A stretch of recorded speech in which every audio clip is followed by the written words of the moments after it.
Assalamualaikum warahmatullahi wabarakatuh. Selamat datang rekan-rekan mahasiswa di perkuliahan online metode perancangan program. Pada kesempatan kali ini kita akan masuki ke pertemuan 11 yang akan membahas mengenai konsep pemrograman berorientasi objek. Adapun pokok bahasan yang akan dibahas pada kesempatan kali ini, yang pertama adalah pendahuluan, yang kedua pengenalan pemrograman berorientasi objek, yang ketiga pengenalan objek dan kelas, yang keempat karakteristik OOP, yang kelima kelebihan OOP, yang terakhir yang keenam pemrograman terstruktur versus pemrograman berorientasi objek. Pendahuluan. Perancangan prosedural memiliki keterbatasan dalam pengembangan sistem yang besar, jaringan, dan sistem multi-user. Meskipun disusun secara terstruktur dan modular, tetap menjadi sangat rumit dan sulit dipahami. Kurangnya menyadari pekerjaan yang dilakukan dengan tim pengembang sehingga terjadi duplikasi pada beberapa bagian. Teknologi berorientasi objek dapat mengatasi permasalahan di atas serta memberikan fleksibilitas dan ekonomis untuk program sistem jaringan dan multi-user. Pengenalan pemrograman berorientasi objek. Pemrograman berorientasi objek atau OOP berdasarkan pada konsep objek dan interaksinya. Objek dapat menerima pesan atau message, mengolah data, dan mengirimkan pesan ke objek lain, membentuk interaksi antar objek. Objek bersifat independen, yaitu tiap objek dapat dipandang sebagai sebuah entitas mandiri yang memiliki peran atau tanggung jawab tertentu. Apakah objek? Objek adalah representasi sebuah entitas yang memiliki makna tertentu yang menjadi perhatian si pemandang. Segala sesuatu yang ada di dunia ini adalah objek. Contoh, manusia, bunga, hewan, mobil, meja, kursi, sepeda, kereta, pesawat terbang, dan lain-lain. Setiap sistem terdiri dari objek-objek, atau sistem juga termasuk objek. Evaluasi dan pengembangan sistem disebabkan oleh interaksi antar objek-objek di dalam atau di luar sistem. Apa yang dimaksud dengan kelas? Ya, kelas merupakan template untuk membuat objek. Kemudian kelas merupakan prototipe atau blueprint yang mendefinisikan variabel-variabel dan metode-metode secara umum. Objek atau instance merupakan hasil instansiasi dari suatu kelas. Proses pembentukan objek dari suatu kelas disebut dengan instantiation.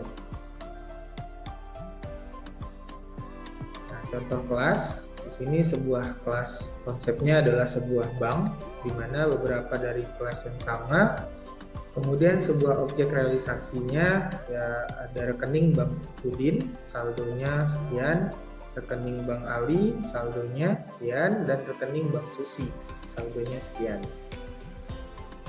Kemudian ada contoh kelas mobil, di mana kelas mobilnya ada B7471UL, variabel instansnya yaitu warna biru, tahun 2009, manufakturnya Toyota, kecepatan 8 km per jam. Kemudian kelas mobil lainnya B851OK, 1OK, kemudian warna merah tahun 2008, manufaktur Mitsubishi, kecepatan 60 km per jam. Metode instance-nya yaitu ada acceleration, stop, brake, turn, atau direction.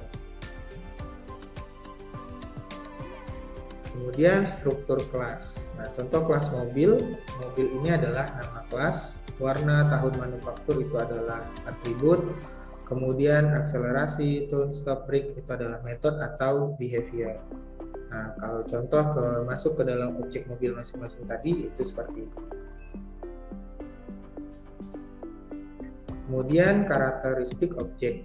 Nah, itu terdiri dari atribut. Pertama ada warna, tahun produksi, manufaktur, kecepatan, Kemudian behavior atau tingkah laku ada acceleration atau akselerasi, turn, direction untuk belok atau arah, stop berhenti, brake untuk rem, dan lain-lain. Identitasnya yaitu platnya kalau mobil B7471UL. Atribut adalah data yang membedakan antara objek satu dengan yang lain. Contoh atribut mobil yaitu ada manufaktur, model, warna, jumlah pintu, ukuran engine, kecepatan, dan lain-lain. Dalam kelas, atribut disebut juga dengan variabel. Kemudian instant variable adalah atribut untuk tiap objek dari kelas yang sama. Tiap objek mempunyai dan menyimpan nilai atributnya sendiri. Jadi, tiap objek dari kelas yang sama boleh mempunyai nilai yang sama atau beda. Kelas variabel adalah atribut untuk semua objek yang dibuat dari kelas yang sama. Semua objek mempunyai nilai atribut yang sama, jadi semua objek dari kelas yang sama mempunyai hanya satu nilai value yang sama. Tingkah laku atau behavior adalah hal-hal yang bisa dilakukan oleh objek dari suatu kelas.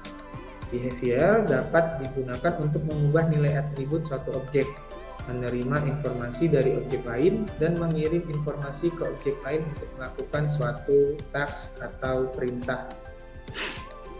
Dalam kelas, behavior disebut juga sebagai metode. Contoh untuk kelas mobil tadi ada akselerasi, stop, turn, brake.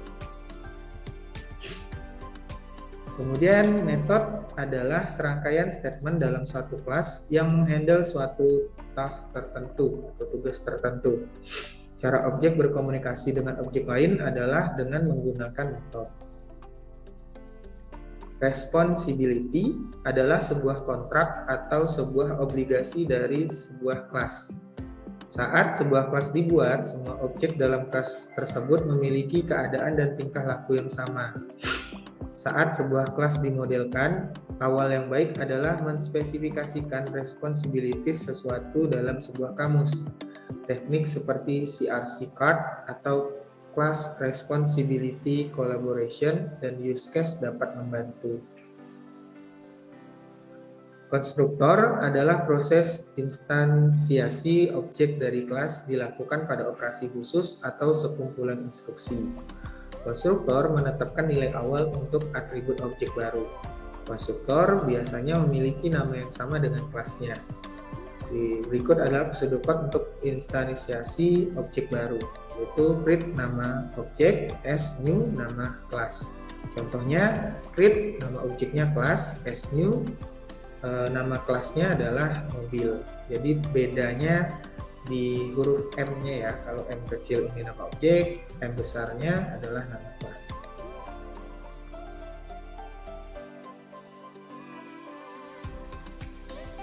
Kata new menunjukkan pembuatan objek baru, nama kelas diawali dengan huruf besar, contoh mobil, siswa, pendaftaran, huruf depannya huruf besar di awalnya, kemudian nama objek diawali dengan huruf kecil, itu contoh siswa, pendaftaran, dan lain-lain.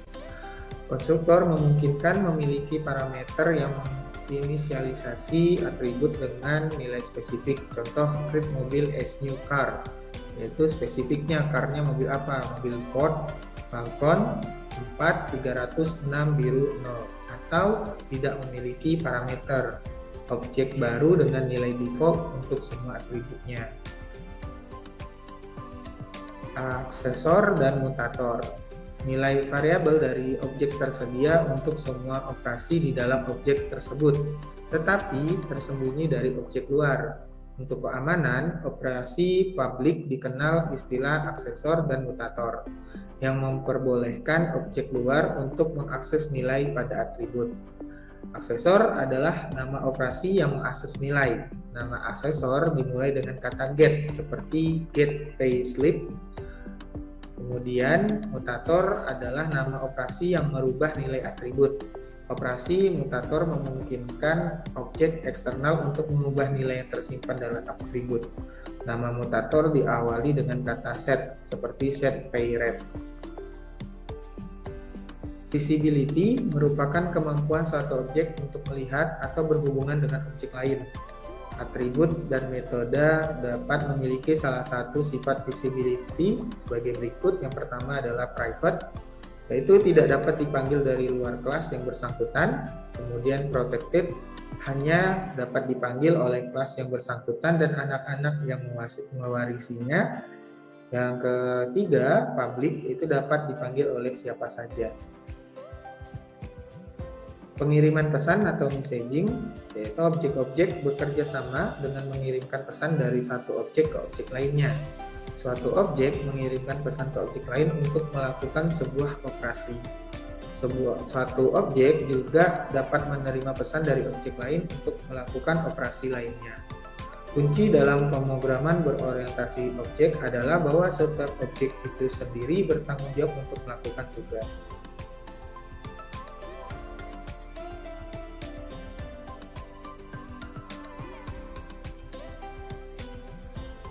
Kemudian pengiriman pesan atau messaging ini termasuk interaksi dan komunikasi dengan benda-benda lainnya.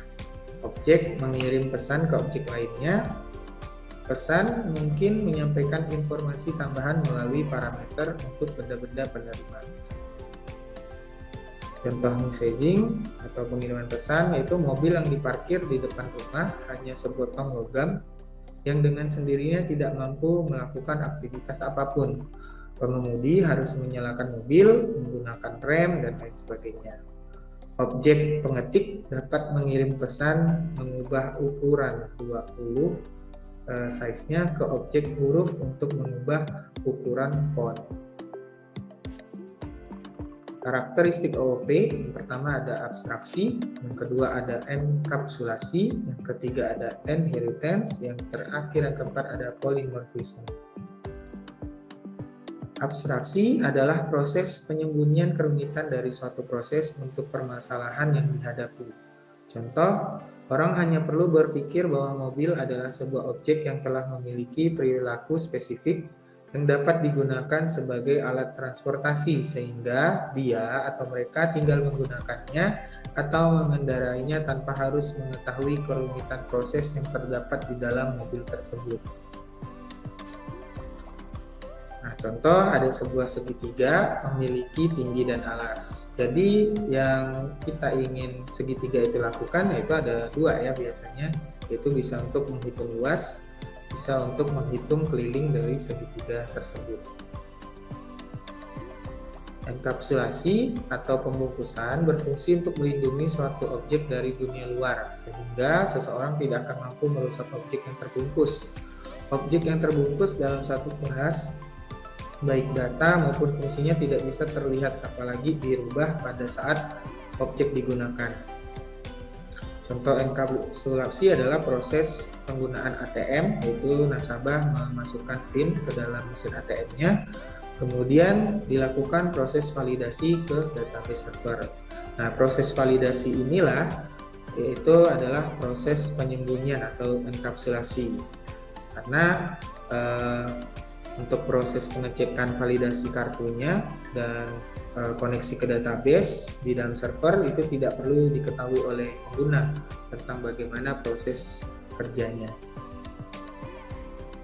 Kemudian inheritance, yaitu kelas dapat menurunkan metode-metode dan properti-properti yang dimiliki pada kelas lain. Kelas yang memiliki atau mewarisi metode dan properti dari objek lain dinamakan kelas turunan. Nah, kelas turunan ini mampu mengembangkan metode sendiri. Contoh inheritance, di sini ada kelas tabungan atau ada nomor pemilik rekening. Turunannya ada kelas deposito, jatuh tempo, suku bunga. Kemudian ada kelas kartu kredit, batas kredit, dan cicilan minimum. Polymorphisme dapat diartikan sebagai kemampuan suatu bahasa pemrograman untuk memiliki fungsi-fungsi atau metode yang bernama sama tetapi berbeda dalam parameter dan implementasi kodenya atau overloading. Kelas turunan dapat menggunakan fungsi yang ada pada kelas pewarisnya dan dapat mengimplementasikan kode yang berbeda dari fungsi pewarisnya ini, dinamakan overriding. Contoh untuk karyawan itu kan pasti mempunyai nomor induk pegawai, nama, jabatan. Yang bisa dilakukan membuat pekerjaan baru atau mendapatkan gaji.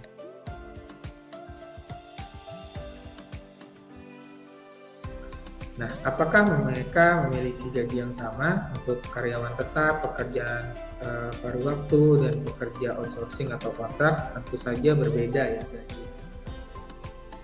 Contoh polimorfisme di sini itu get total pay, kemudian pembayaran gaji per bulannya, covered pay-nya untuk karyawan full time, kemudian 2B ini untuk menghitung gaji karyawan part time, yang 2C menghitung gaji karyawan temporary atau kontrak.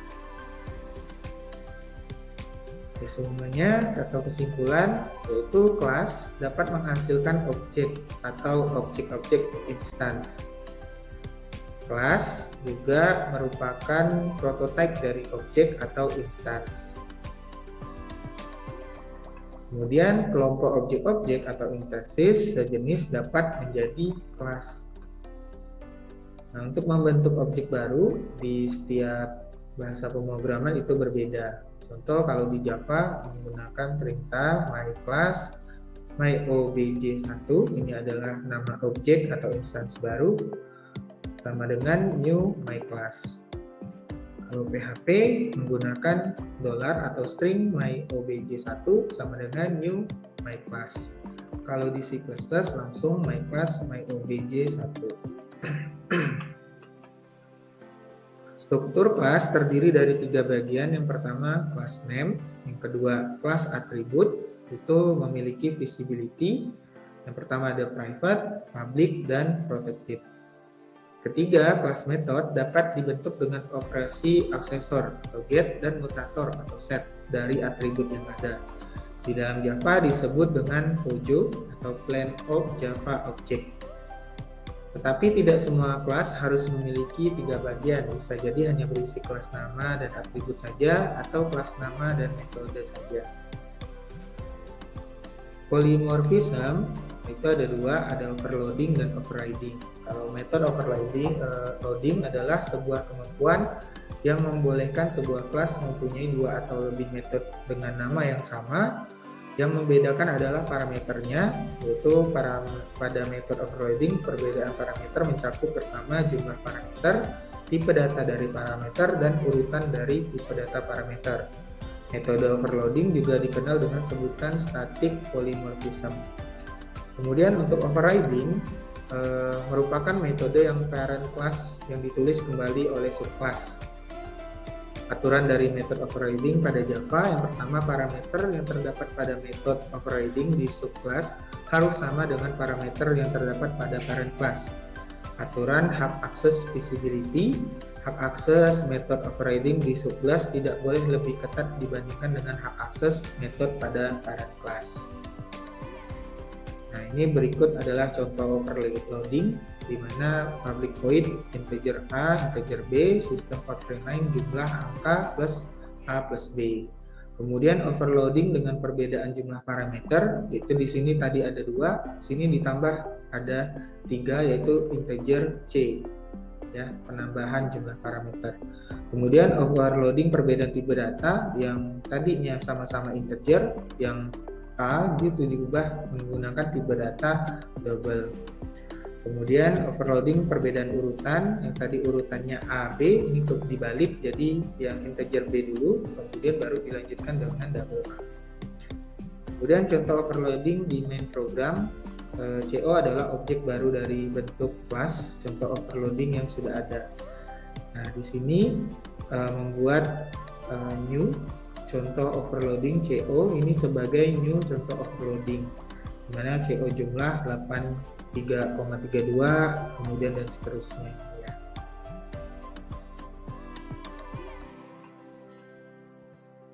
Kemudian contoh overriding yaitu di mana extend ini adalah turunan atau anak mamalia memiliki sifat parentnya mamalia.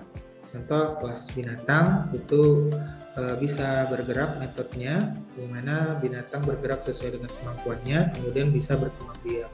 Turunannya, mamalia itu bergerak, kemudian mamalia bergerak sebagian besar dengan kaki dan punyai kemampuan untuk berlari.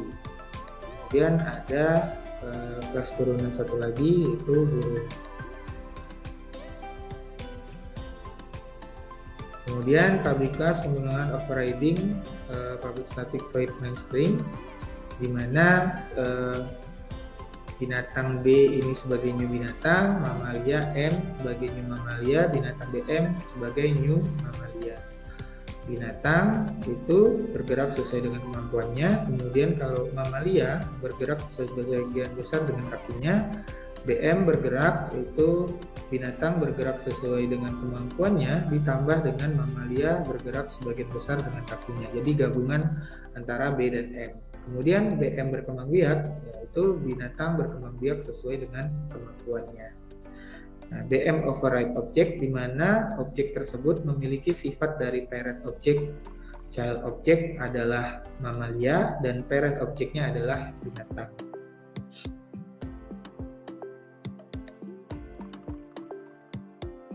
Kemudian tahapan perancangan program berorientasi objek. Yang pertama, identifikasi kelas, atribut, responsibility, dan operasi.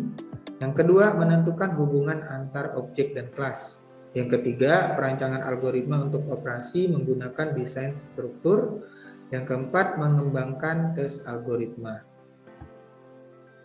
Kelebihan pemrograman berorientasi objek, yang pertama, menyediakan struktur modular yang jelas untuk program, sehingga bagus digunakan untuk mendefinisikan tipe data abstrak, di mana detail implementasinya tersembunyi. Yang kedua, mempermudah dalam memelihara dan memodifikasi kode yang sudah ada. Objek yang baru dapat dibuat tanpa mengubah kode yang sudah ada. Ketiga, menyediakan framework untuk library code, di mana komponen software yang tersedia dapat dengan mudah diadaptasi dan dimodifikasi oleh programmer. Hal ini sangat berguna untuk mengembangkan GUI atau Graphic User Interface. Yang keempat, risiko kesalahan relatif lebih kecil, yaitu lebih sedikit mengetik. Sintak juga tidak perlu dihafalkan karena semuanya sudah disediakan. Yang kelima, waktu debugging lebih singkat karena setiap objek tidak perlu didebug setiap kali digunakan. Kemudian pemrograman terstruktur versus pemrograman berorientasi objek. Pemrograman terstruktur itu pertama penekanan pada urutan yang harus dikerjakan, algoritma pemecahan masalah. Kedua, pemrograman berukuran besar dipecah-pecah menjadi program-program yang lebih kecil atau modular. Yang ketiga, kebanyakan fungsi atau prosedur berbagi data global. Sedangkan OOP, yang pertama pendekatan lebih pada data bukannya pada fungsi atau prosedur. Yang kedua, program besar dibagi ke dalam objek-objek, struktur data dirancang dan menjadi karakteristik dari objek-objek. Yang ketiga, fungsi-fungsi yang mengoperasikan data tergabung dalam suatu objek yang sama. Kemudian pemrograman terstruktur. Yang keempat, data bergerak secara bebas di dalam sistem, satu fungsi ke fungsi yang lain saling terkait. Kelima, fungsi-fungsi mentransformasi data dari satu bentuk ke bentuk yang lain. Yang keenam, pendekatan adalah pendekatan top-down, dari atas ke bawah. Sedangkan pemrograman berbasis objek, yang keempat, data tersembunyi dan terlindungi dari prosedur atau fungsi yang ada di luar. Yang kelima, objek-objek dapat saling berkomunikasi dengan saling mengirim message satu sama lain. Yang keenam, pendekatannya adalah bottom up, dari bawah ke atas. Baik, demikianlah untuk pertemuan hari ini. Saya akhiri. Terima kasih atas perhatiannya. Wassalamualaikum warahmatullahi wabarakatuh.